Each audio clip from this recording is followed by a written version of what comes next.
Bismillahirrahmanirrahim. Assalamualaikum warahmatullahi wabarakatuh. Nampaknya karena puasa jadi jawab salamnya.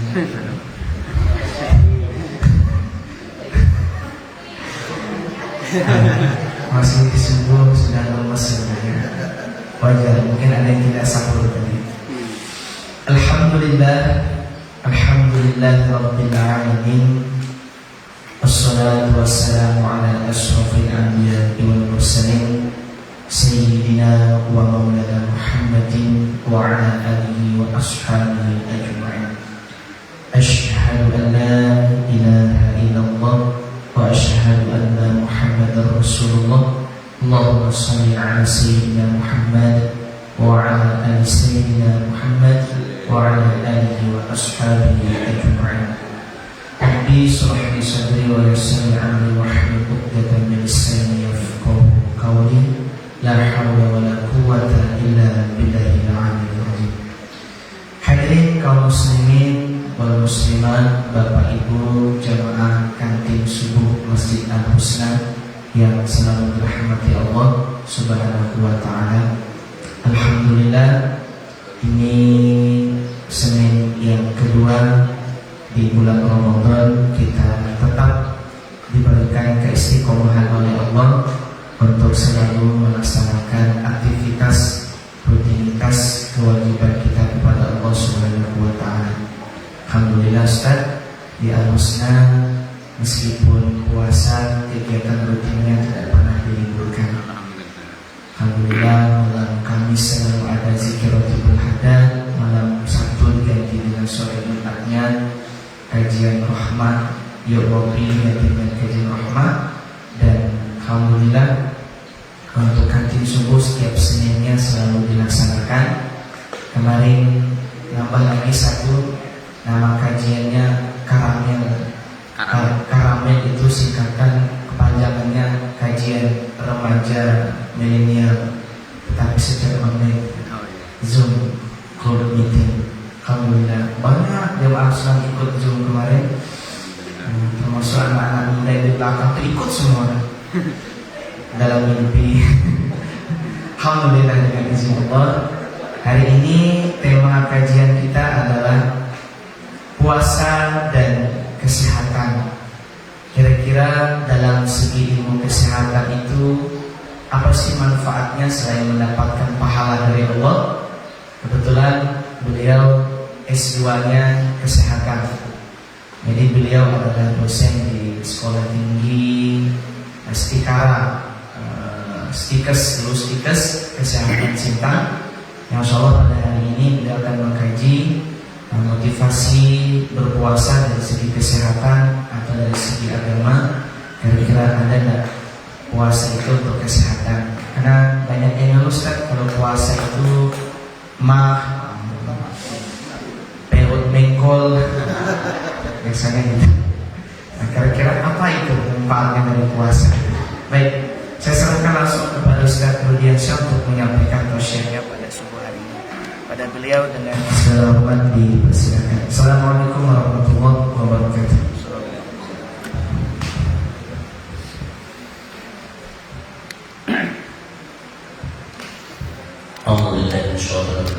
Bismillahirrahmanirrahim. Assalamualaikum warahmatullahi wabarakatuh. Waalaikumsalam warahmatullahi wabarakatuh. Alhamdulillah nahmaduhu wa nasta'inuhu wa na'udzu billahi min shururi anfusina wa min sayyiati a'malina. May yahdihillahu fala mudilla lahu wa may yudlilhu fala hadiya lahu. Asyhadu an la ilaha illallah wa asyhadu anna Muhammadar Rasulullah. Allahumma shalli ala Muhammad wa ala ali Muhammad. Qala Allah ta'ala fil Qur'anil Karim, a'udzu billahi minasyaitonir rajim.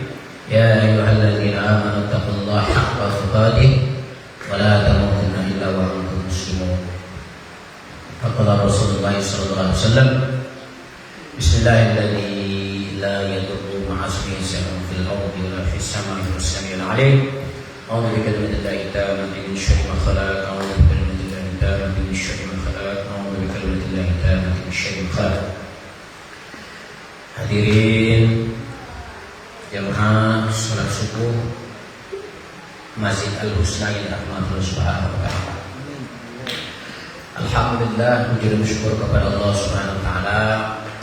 Subuh ini kita diberikan kenikmatan, diberikan kesehatan oleh Allah sehingga bisa bersama-sama menghadiri sholat subuh di tempat ini dalam keadaan sehat, dalam keadaan penuh dengan kenikmatan Allah Subhanahu wa taala, dalam keadaan yang tidak kurang suatu apapun insyaallah. Amin ya rabbal alamin.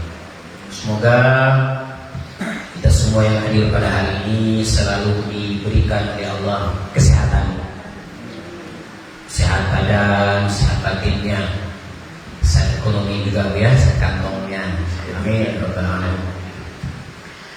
Kemudian Allah murahkan kita untuk rezeki kita, anak-anak kita menjadi anak yang soleh dan solehah, keluarga kita menjadi keluarga yang sakinah, mawaddah, warahmah. Kita selalu cinta kepada Allah, cinta kepada Rasulullah, cinta kepada sesama, dan yang pasti adalah kita selalu istiqomah dalam keislaman kita. Insyaallah kita mengawali kajian kita pada hari ini dengan membaca dulu kitab Al-Fatihah. Bismillahirrahmanirrahim. Alhamdulillahirabbil alamin. Arrahmanirrahim. Maliki yaumiddin. Iyyaka na'budu wa iyyaka nasta'in. Shiratal mustaqim. Shiratal ladzina an'amta 'alaihim ghairil maghdubi 'alaihim waladdallin.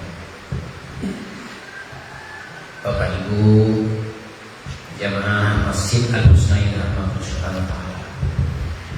Baik, insyaallah Ustaz Basir minta kalian untuk sama-sama kita mengkaji terkait dengan kira-kira apa hubungan puasa dengan kesehatan, atau kira-kira kesehatan itu bagaimana setelah Islam, gitu kan? Bapak Ibu hadirin berbahagia, suatu hari ada seorang dokter diutus dari daerah Romawi sebagai hadiah kepada Rasulullah dan para sahabatnya. Sehingga diutus dokter untuk apa? Sebagai hadiah untuk menjaga kesehatan Rasulullah dan para sahabat.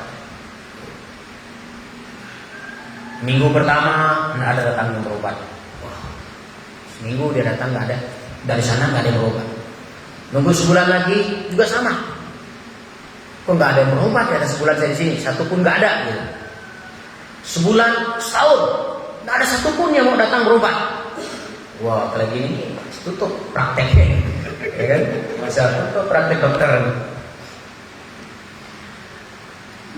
Setelah setahun, sampai dikatakan bahwa dia itu hampir kurang lebih 5 tahun tinggal bersama Rasulullah dan para sahabatnya di lingkungan tersebut, tapi tidak ada satupun yang datang kepada dia untuk berobat, minta diobati.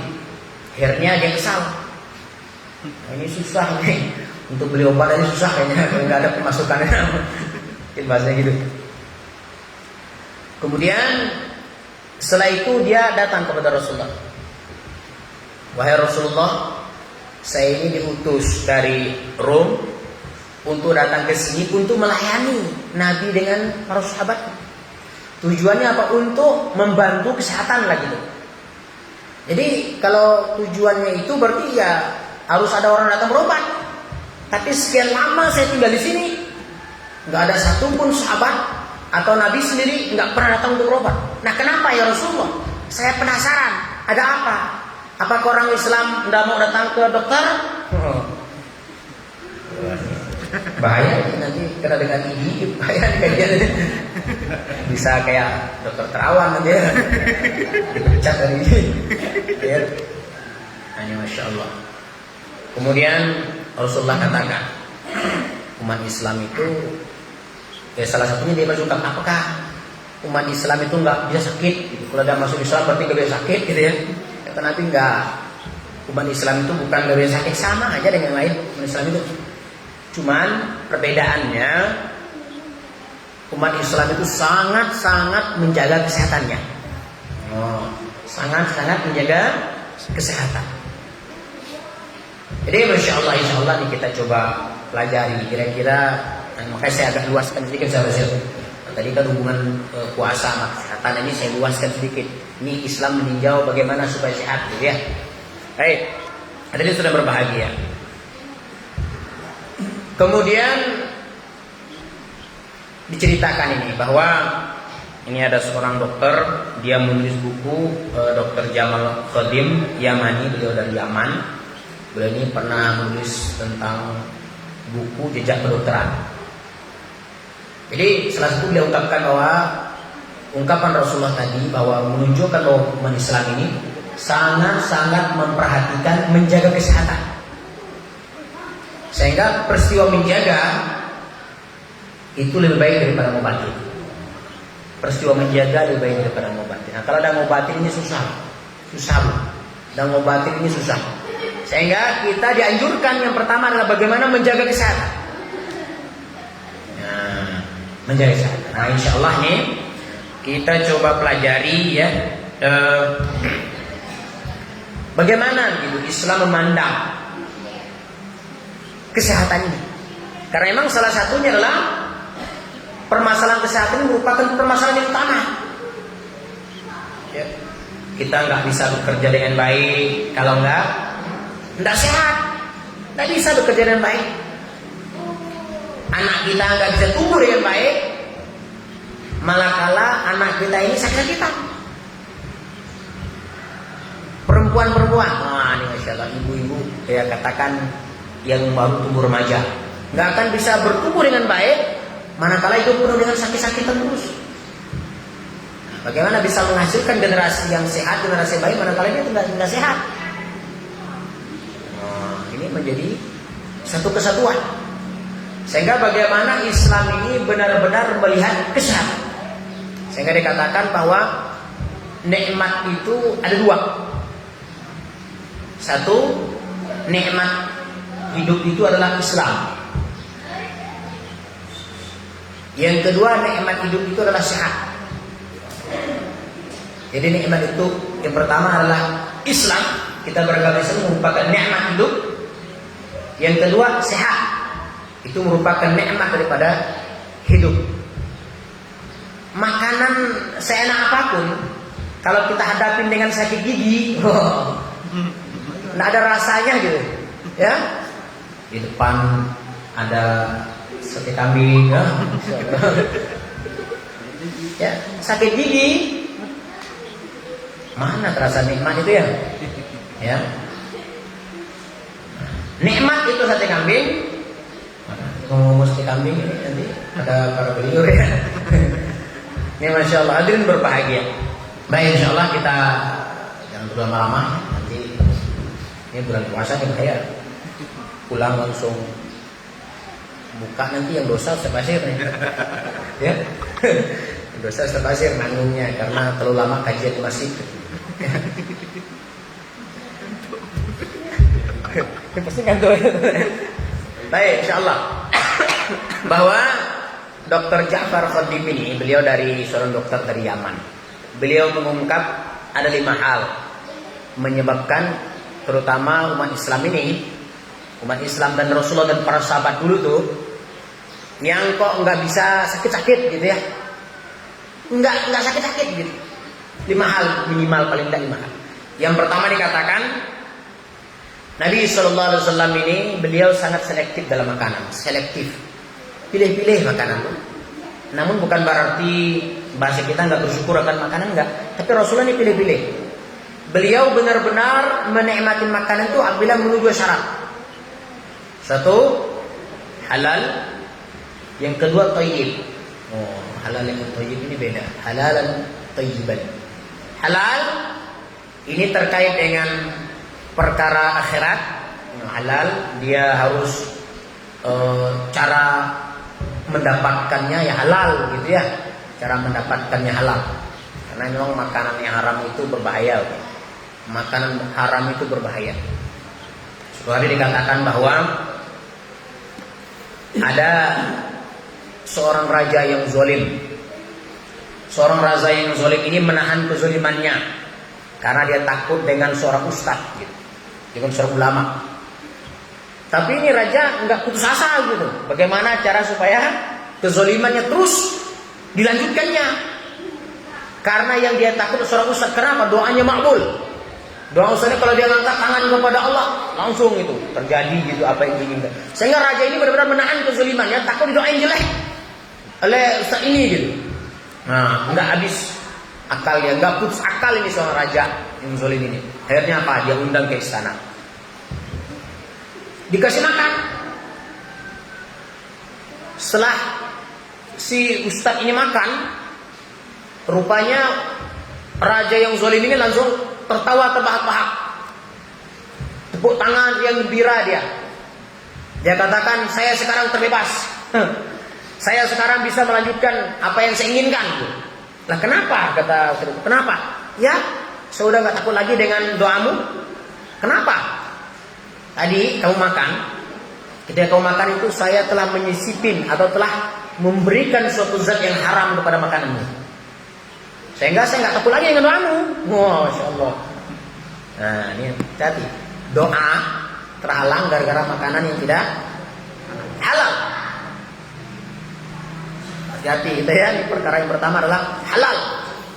Cara mendapatkannya, hati-hati. Nabi mengajarkan kita bagaimana halal daripada cara mendapatkan. Ayam halal gak bu? Bu, halal. Tapi didapat dari naik dari tangga diam-diam. Ya. Ini kesempatan ini ayam nongkrong di pohon mangganya. Karena udah saking marahnya dia mungkin dipasangnya panyuk bersintang. Panyuk apa ya bahasa Indonesia? Perangkap gitu. Wah, mumpung bulan puasa nih untuk lauk sahur. Insyaallah. Nah, ini makanan yang tidak halal. Cara mendapatnya halal ayamnya, tapi mendapatkan dengan cara yang nggak baik akan menjadi haram. Ayam halal, tapi nggak disembelih dengan baik, sama, nggak disembelih gitu. Atau saking takut tadi biar ayamnya nggak bunyi-bunyi, langsung masuk dalam karung diinjak, dicekik gitu ayamnya.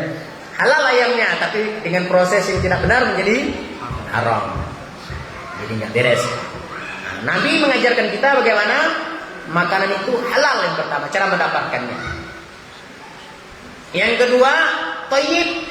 Nah, thayyib ini cenderung kepada nilai gizinya. Oh, Masya Allah. Daging sapi halal nggak bu? Halal nggak? Halal. Boleh nggak dimakan? Boleh. Tapi kalau punya kolesterol yang tinggi, tahan-tahan bu. Tahan-tahan. Ya, tahan-tahan. Gizinya ya halal. Tapi kalau kita punya penyakit yang menyebabkan kita dipantang oleh dokter gitu, dokter nantang, aku ada dokter dunia, apa sikat aja dah. Jangan. Ada pantangan, tahan-tahan. Nabi selektif. Walaupun itu perkara halal, tapi kalau sekiranya hal itu memang menyakitkan, membuat sakit, ya tentu tidak dimakan gitu, kan boleh. Yang nggak boleh kita mengharamkan. Barang udah jelas-jelas halal kita haramkan, itu nggak boleh Islam. Tapi kalau kita mengurangi atau tidak makannya lantaran karena sebuah penyakit, ya nggak apa-apa. Nggak apa-apa. Daripada nanti makan itu nggak mampu sujud karena pada darah tinggi, ya kan malah banyak mudaratnya kan, banyak ketidakbaikannya, sehingga ya itu berbahaya. Makanya kalau Nabi makan itu selektif, halal, thayyib. Halal dari cara mendapat, mengolahnya, zatnya halal. Kemudian nilai nutrisinya, makan hanya sekedar yang penting makan gitu. Ya biasanya anak kos. Saya ngerasa hidup jadi anak kos begitu, yang penting kenyang gitu kan. Indomie gitu ya. Paling-paling kalau ada uang sedikit itu beli tahu tempe. Nah, kalau agak-agak sedikit banyak dikasih lebih, dikirim lebih, baru mungkin kira-kira ke warteg gitu untuk cari ayam atau ikan. Nah itu anak sekolah gitu. Anak sekolah yang memang udah hidup di sekolah ya, jadi terbiasa dengan makanan yang tidak tidak nyaman gitu. Yang penting kenyang. Nasi porsinya segunung gitu. Lauknya sedikit gitu. Yang penting kan murah. Ya, kalau hidup pernah hidup kos ya pasti ngerasa gitu. Ya. Ini Masya Allah. Nabi mengajarkan melihatkan kandungan nutrisinya juga. Sehingga kalau makanan Nabi itu sehat. Makanan Nabi itu sehat. Madu gitu ya. Kurma. Ya kan? Itu makanan favorit Rasulullah Muhammad SAW itu. Madu bu, sehat, ya. Tapi jangan madu asli ya tadi ya. Madu asli nanti melayang semua piring perah rumah. Ya, melayang. Sampai daun pintu pun melayang. Nah, kalau madu asli, Insya Allah. Tapi kalau madu palsu juga bahaya gitu ya. Madu palsu ya mungkin banyak orang jual madu palsu ya. Banyak kandungan gulanya ketimbang madu aslinya. Wah ini bahaya. Minum madu tujuan sehat tapi tambah diabetes kan? Bahaya. Nah, ini Masya Allah. Jadi Nabi favoritnya madu. Dan madu itu rupanya salah satunya kalau kita punya penyakit di mulut, terutama misalnya penyakit infeksi di mulut, itu obatnya madu. Karena madu itu membersihkan mulut.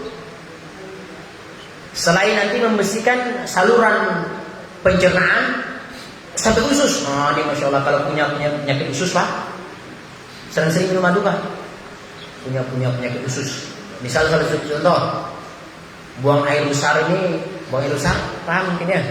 Buang air besar tuh bahasa kerennya defekasi. Defekasi itu bahasa Sintangnya apa ya? Bira.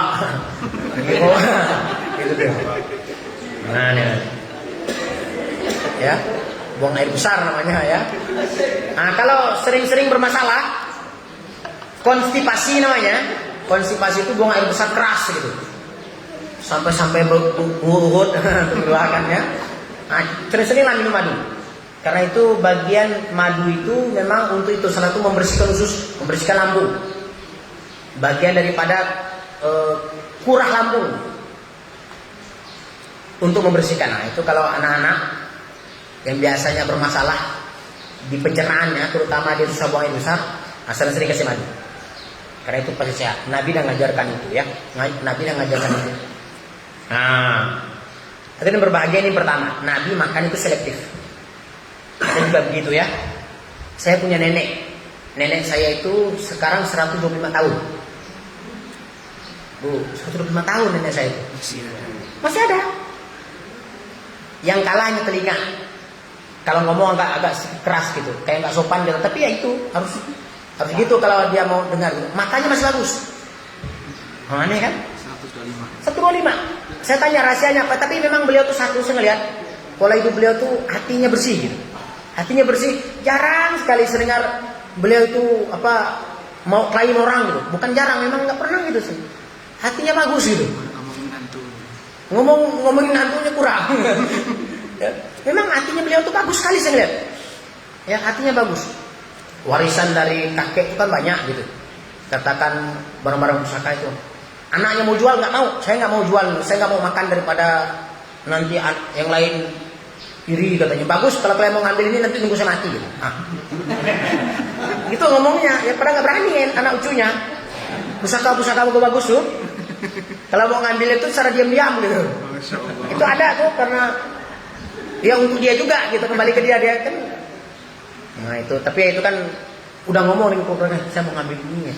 Tapi jangan bilang nenek ya. Nah itu, tapi hatinya bersih itu yang pertama. Yang kedua, makannya itu paling menghindari namanya gula putih, kecuali seperlunya. Dan paling senang gula buah. Oh, gula buah bu. Gula buah tuh misalnya kalau asli makan pokok gula-gula dari buah sawo kan, buah mangga, buah pisang. Nah itu gula asli itu bagus, nggak akan meningkatkan diabetes tuh kalau gula asli. Tapi kalau semangka disuntik gitu dengan gula, nah itu bahaya. Jadi ngapa makan semangka jadi iritasi? Karena apa? Semangka itu biasanya disuntik, mohon maaf, disuntik dengan pemanis buatan biar agak merah kuat gitu. Nah itu yang bahaya. Kalau gula asli buah nggak akan cocok untuk tubuh, bersih untuk tubuh.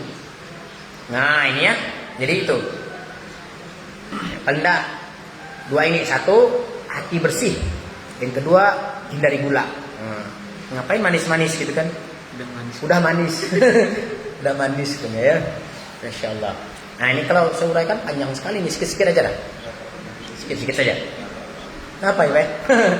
Mau nanti Bapak ngapa, saya nggak apa-apa kan? Bercanda Pak, maaf Pak. Nah, dan yang ketiga, beliau tuh orangnya memang suka bergurau tuh orang. Nggak serius amat gitu dalam hidup. Orang kalau terlalu serius dalam hidup, penuh dengan stres, cepat mati. Iya. Bener. Saya kemarin juga, pembimbing saya itu, beliau Profesor Dr. Sarsindorini. Usianya 72 tahun, tapi lagi segar. Kemudian sama Dr. Sudiro, beliau udah putih juga rambutnya, tapi masih segar. Dia tanya, mana profesor ini ya katanya. Dijawab oleh Profesor Sarsindorini, bapak itu pernah masih muda sama kita, 10 tahun, 20 tahun muda dari saya itu. Tapi hidupnya serius, sehingga cepat mati gitu. Karena apa? Hidupnya jarang mau bergurau gitu. Bergurau itu rupanya bagi orang pandai bersyukur itu senang bergurau, tapi guraunya hikmah ya. Bukan gurau nyakitin orang gitu ya. Senang itu gurau itu bagian daripada menunjukkan kita bersyukur. Orang yang pandai bergurau Pak. Orang selalu ceria hidup itu tuh orang pandai bersyukur begitu. Gampang kali orang yang pandai bersyukur enggak tuh? Iya. Pola hidupnya salah satunya adalah dia senang gitu, bercanda sama keluarganya gitu ya. Itu sehat rupanya. Memperpanjang usia tuh. Serius aja hidupnya, tegang aja di rumah tuh. Ya. Di rumahnya ketemu mukanya penuh dengan anaknya ke rumah takut aja tuh. Lihat muka bapaknya, muka mamanya gitu kan. Penuh dengan ketegangan di rumahnya, cepat mati itu hati ya. Nanti Pak ya. Ini bercanda tapi punya nilai serius insyaallah. Nah, jadi sekarang rahasia sehat. Satu, paling tidak apa tadi Bu? Yang pertama, jaga makan, kurangin yang manis-manis buatan itu, ya. Dikatakan bahwa Bu, mohon maaf kalau kita misalnya senangnya apa? Kalau senang minum minuman saset tuh Pak. Mohon maaf, saya bukan, wah ini bahaya nih Ustaz nih, bisa nggak laku jualan saya nih. Ya. Minuman saset, Pak, dalam penelitian, minuman saset. Oh iya, jauh. Minuman saset setahun aja tuh dikonsumsi terus, dijamin diabetes mellitus. Tahu diabetes nggak Pak? Penyakit kencing manis. Wow. Kencingnya banyak gula. Minuman saset. Coba salah satu contoh misalnya, kalau kita minum ada rasa pahit-pahit itu sakarinnya tinggi, induk gula kata-kata. Itu musuhnya, temannya si diabetes. Jadi senang sekali diabetes manakala konsumsi. Dan itu terbukti. Saya punya pengalaman melihat kawan-kawan itu. Dia setiap hari main olahraga dia, tapi setiap sore itu setiap olahraga dia es aja susu. Saya takut nanti orang dengar semua bahaya kan. Es aja susu terus.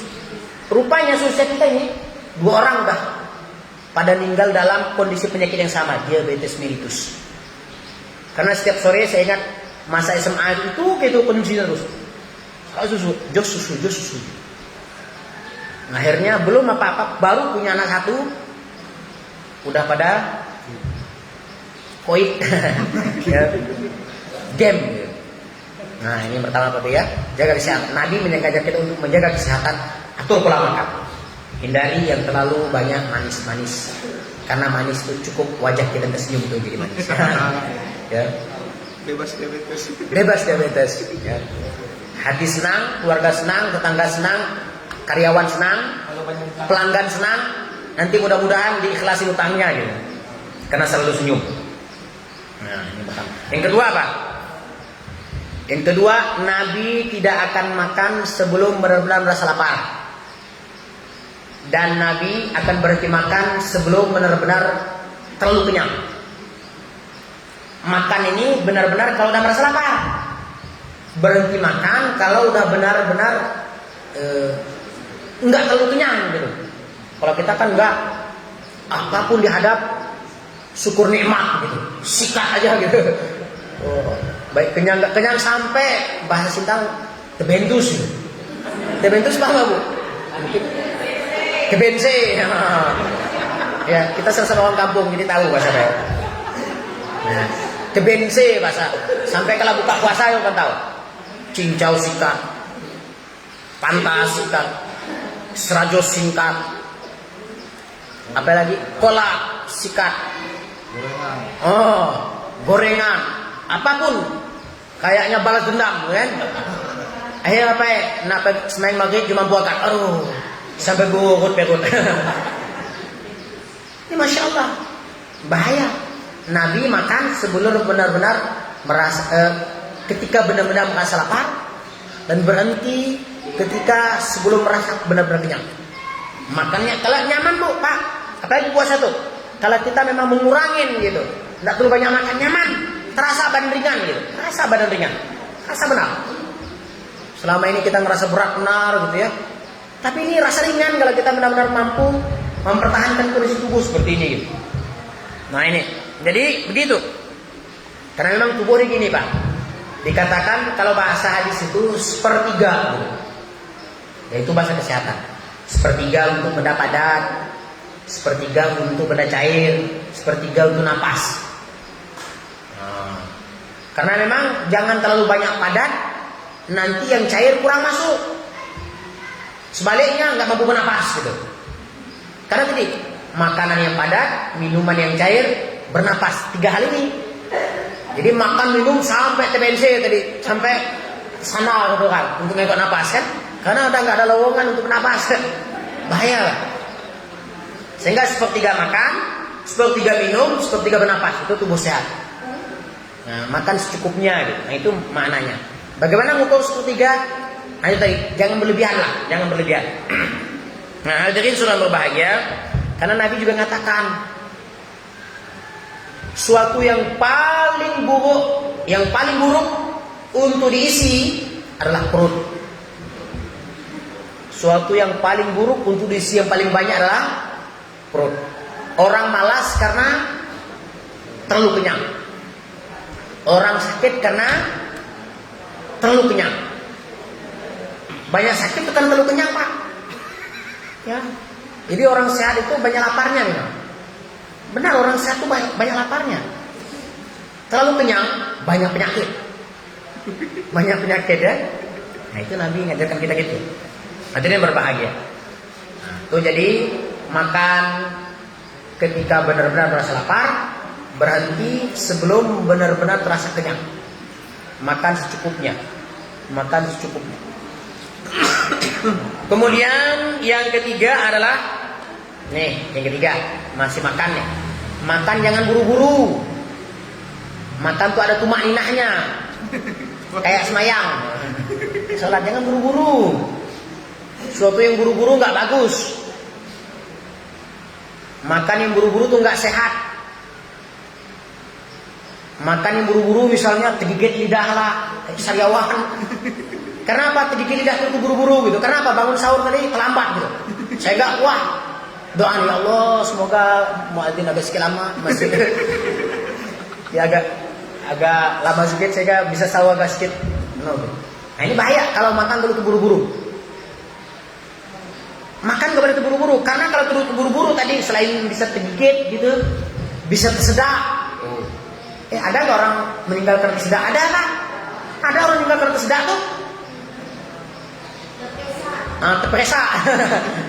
Itu juga ada baru berapa bulan yang lalu saya baca berita ada seorang makan sambil berjalan gitu. Mohon maaf, makan boba tuh, minum boba. Tahu boba kan? Yang sering-sering di tepi-tepi jalan tuh.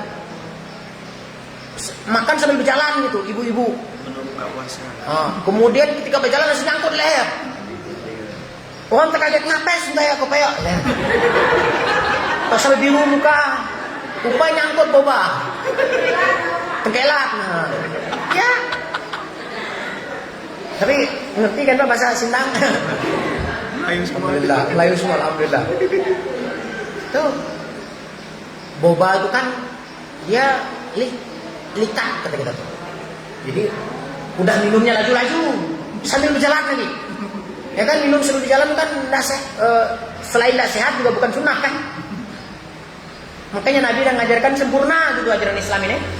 Minum sambil duduk, tujuannya biar tenang. Kalau minum sambil berjalan kan menunjukkan nggak tenang tuh. Ya kan? Menunjuk nggak tenang. Dan itu memang perbuatan setan. Karena nggak sehat tadi kan.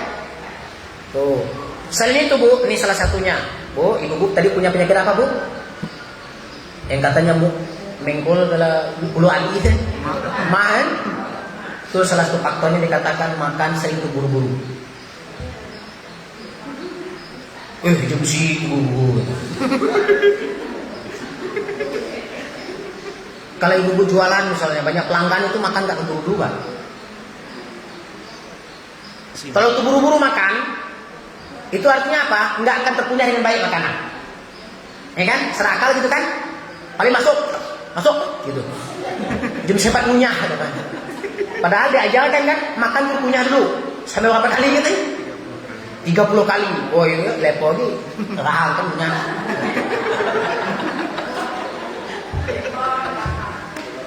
Ya, masuk sekali dua kali. Apalagi bulan puasa itu kan saking lapar kan. Jam 4 kunyah. Bakwan langsung. Tetak 2. Itu pemicu lambung. Kenapa? Tidak terkunyah dengan baik, masuk ke lambung. Lambung yang selama hampir 12 jam kan kosong. Udah posisi sehat tuh lambung, udah kosong tuh. Langsung diberi benda keras gitu. Ya capek lagi. Macam mesin motor apa? Atau mesin apa ya? Pagi-pagi dia langsung digas gitu. Cepat usah itu mobil motor kan? Langsung digas gitu. Ya kan hidup dulu biar pelan-pelan tak lama sedikit baru gas. Es langsung diminum gitu ya. Es dingin itu nggak sehat. Makanya Nabi ngajarkan ada aja Nabi nyuruh minum es langsung tambah diminum. Nah, makan kurma dulu kan? Dikunyah benar-benar dulu yang manis, yang dingin, yang normal suhunya nih. Kalau es tadi posisi tubuh kita posisi panas Pak. Panas ada minum. Panas ada makan, sehingga tubuh itu dalam kondisi panas. Bayangkan kalau panas diberi air gitu. Panas nunu besi juga, Bu. Nunu bakar besi gitu. Pernah nggak? Bakar lagi panas sudah kita celup air apa bunyinya? Gitu ya kan? Atau biasa kalau besi yang regas kok enggak sih? Yang cepat rapuh tuh bisa langsung patah kan? Bapak saya itu tukang pandai besi. Dia pandai bertempak kata Pak Sintang. Bertempok, pandai berpantat. Jadi kalau besi panas langsung dicelup air itu kalau kena besi yang regas, besi yang gampang patah terus patah. Kenapa? Panas langsung kena air. Sama posisi tubuh dalam kondisi panas. Langsung dikasih air, akan tertahanlah panas dalam tubuh. Atau panas langsung nerapok dalam sungai. Panas langsung loncat dalam sungai.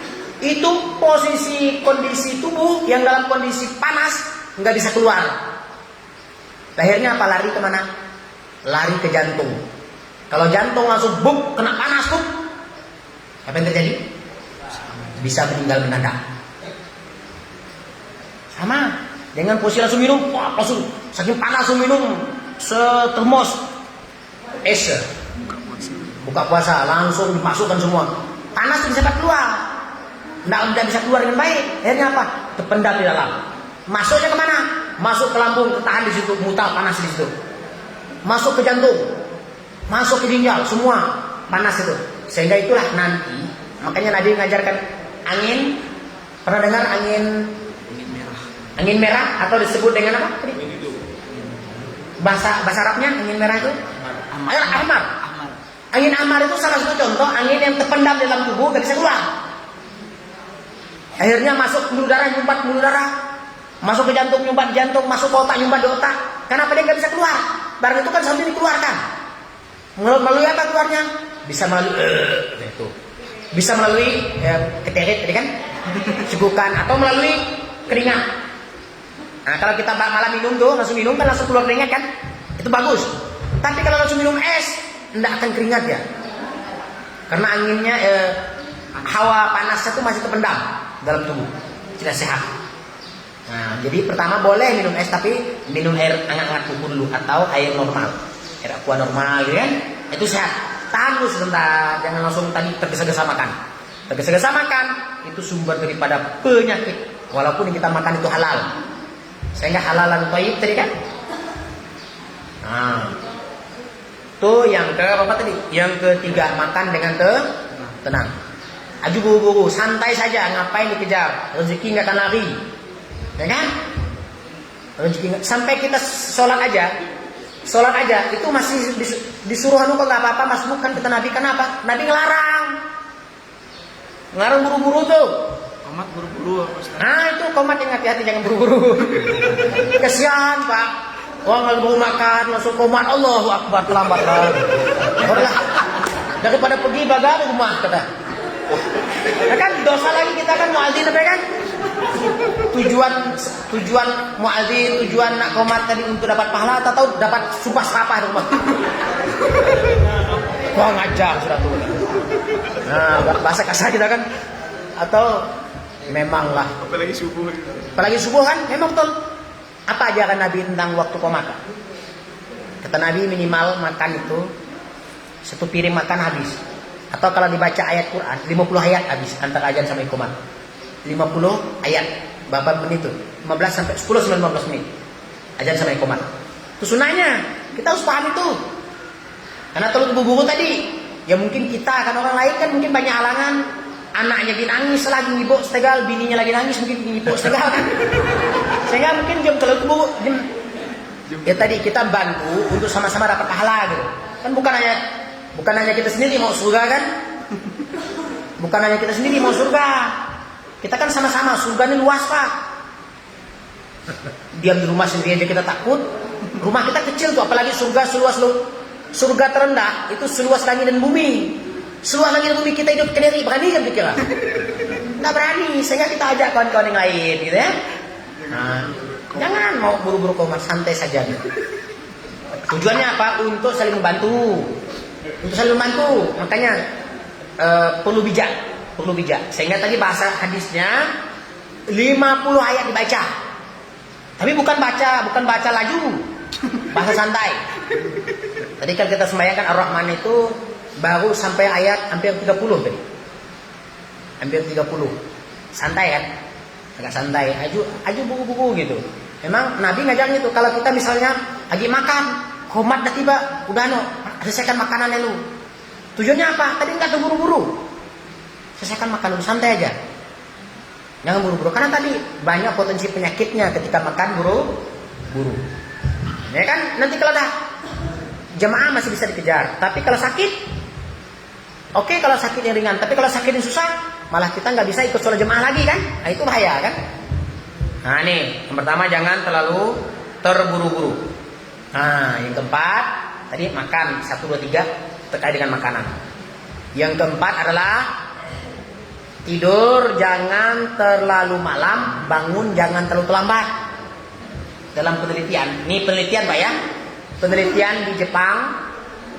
Nah, karena memang yang banyak ilmu berkembang dekat ini, selain Turki sama Mesir, negara-negara Jepang ini banyak penelitian tentang kesehatan ini. Dikatakan bahwa dia ngukur nih, dia namanya penelitian diikutin selama 6 tahun tuh. Orang dicari ditelitinya selama 6 tahun. Usianya dari usia orang 30 sampai usia 120 tahun. Diteliti selama 6 tahun. Diikutin orang itu, dia tunggu. Rupanya setelah diteliti terkait dengan pola tidur, orang yang tidurnya 8 jam per hari, 8 jam loh ya per hari, itu cepat matinya. Jadi tidur yang sehat seperti apa? Tidur yang sehat kurang dari 8 jam. Orang yang tidur 8 jam per hari itu cepat matinya, atau berlebihan dari itu. Jadi kalau tidur 8 jam per hari itu tidak sehat rupanya. Tidur yang sehat itu 6-7 jam. Tuh ya. Jadi jangan dikira bahwa banyak tidur banyak sehat. Nah, rupanya banyak tidur cepat mati. Cepat mati yang banyak tidur tuh. Ya. Jadi kalau tidur 8 jam tuh berarti kita akan bangun kotakan jam 4. Berarti jam 3, jam 2, jam 1, jam 12, jam 11, jam 10. Berarti maksimal tidur malam kalau mau bangun jam 4 berarti jam 10, 7 jam. Itu sehat. Ya, jadi kalau misalnya jam 7 udah start tidur, lupa sebenarnya bisa. Atau habis maghrib langsung ke kapal karena kenyang tadi kan. Bangun-bangun udah as-salatu khairum minan naum. Kelupa lagi sahur, obu langsung nyikat lagi. Kenapa balas dendam? Oh, cepat mati lagi gitu ya. Sambung pagi lagi kan. Tapi terlalu kurang tidur juga sama. Kurang daripada 6-7 jam. Kan ada penelitian Bapak yang lalu. Saya lagi di Semarang, saya baca sebuah artikel dan baca ngeliat di sebuah. Ada seorang anak muda tuh, bukan anak tua, anak muda ya. Dia itu kecanduan game, sehingga 3 hari dia jam tidur. Apa sih pasangan daripada orang yang jam tidur? 1, kopi, ya kan? Yang kedua, Indomie, ya kan itu pasangan tuh. Karena kalau malam itu nggak mau tidur, pasti biasanya dia cari Indomie kan, makanan ringan kata kita. Pasangannya kopi, Indomie atau cemilan, kan? Pas setelah 3 hari dia kecanduan game, hari ketiga langsung game over deh. Masih muda tuh, meninggal dunia langsung. Makanya kalau sampai 3 hari 4 hari jam tidur, nah, alamat tuh berarti cepat tuh matinya ya. Maka usahakan untuk ada tidurnya ya. Hadirin sudah berbahaya. Kemudian aturlah pola tidur. Atur pola tidur. Nabi ngajarkan kita, Nabi tidur. Tapi tidur Nabi tadi, tidur Nabi sehat. Nabi tidak terlalu lama tidur, maksimal mungkin jam 12 lah kalau kita menginginkan, yang lebih dari itu. Bangun jam 3, jam 4. Itu waktu yang sehat lah tuh. Kita bangun waktu jam 3, jam 4 itu waktu yang sehat, waktu yang nyaman. Kalau bangun langsung pagi-pagi jam 10 Bu, atau nanti sekitar jam setengah 7, setengah 8 mau bangun, pede kepala, itu terbukti bahwa itu tidak sehat. Terbukti itu nggak sehat tuh. Pengalaman. Itu jam berapa sih tuh? Astagfirullahaladzim. Setengah 6. Oke, Bapak Ibu yang berbahagia. Nah, itu jadi kurangin tidur, jangan terlalu banyak tidur. Lebih daripada 8 jam cepat mati. Yang kelima, Nabi itu istiqomah puasa. Nabi itu istiqomah puasa. Selain puasa Ramadan tadi kan, karena jelas puasa itu sehat. Penelitian di Jepang juga bahwa sesungguhnya obat mah itu belum ada. Obat mah belum ada. Jadi kalau mega obat mah manapun pansi ditemui di dunia itu obat mah. Segala polisilen Roma, polisilen atau antacid itu bukan obat mah. Tapi itu hanya untuk menahan asam lambung biar jum terlalu asam. Mah itu kan, coba ngajak kalau minum obat mah. Roma terus ada semoyum. Itu sih hanya nahan supaya jum pede. Tuh rahasianya di Jepang pengobatan mah itu dengan puasa. Penelitiannya. Tentu aja obu mau operasi, besok mau operasi gitu, disuruh puasa. Kan? Ya kan itu sehat betul. Puasa itu banyak. Oh, tadi kan pertanyaan Ustaz Basir, itu banyak ibu ngeluh mual. Nah, itu tadi banyak faktor. Tadi 1, makanan bisa jadi karena terburu-buru. Yang kedua, makanan terlalu banyak yang keras-keras.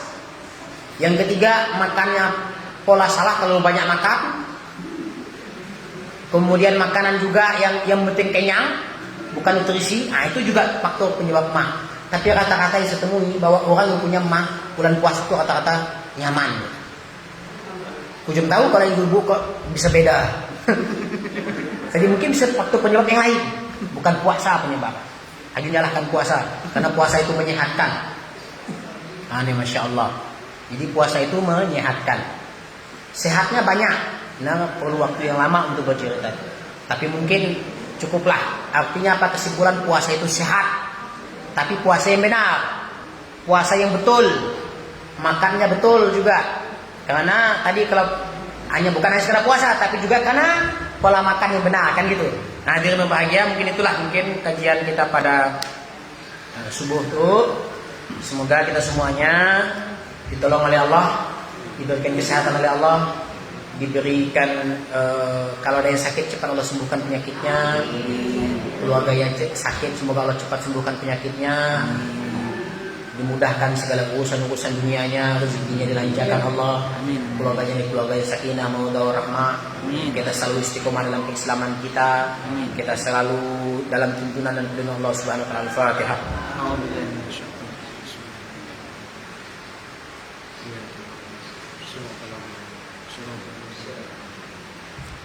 Demikian, subhanallah bihamdihi, subhanallah bihamdika, asyhadu an la ilaha illa anta, astaghfiruka wa atubu ilaik.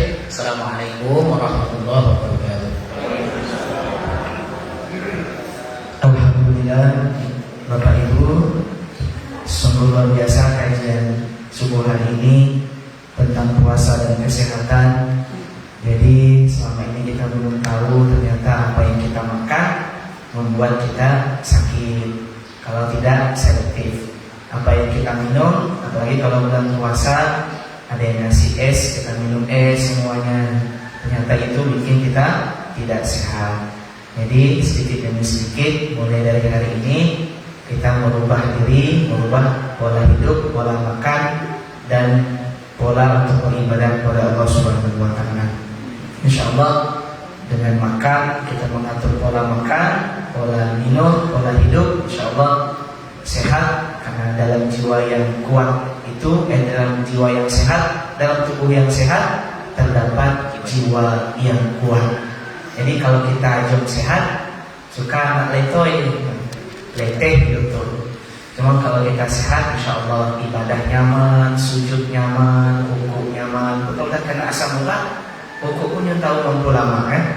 Cuma kalau kita sehat, insya Allah nikmat sekali. Maka mulai hari ini bagaimana cara kita ubah pola makan dengan asal kenyang, tetapi bagaimana kita itu merubahnya supaya lebih sehat. Dan puasa kesimpulannya sangat menyehatkan, karena hamba yang sering berpuasa itu orang yang sering ingin mendapatkan sehat dari Allah. Jadi jangan takut sakit mah.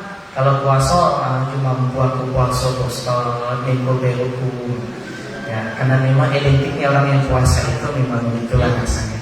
Baik, sekian, terima kasih. Semoga bermanfaat. InsyaAllah kita sambung lain kesempatan. Untuk Senin besok ada kolaborasi amal soleh antara suling dan kantin subuh.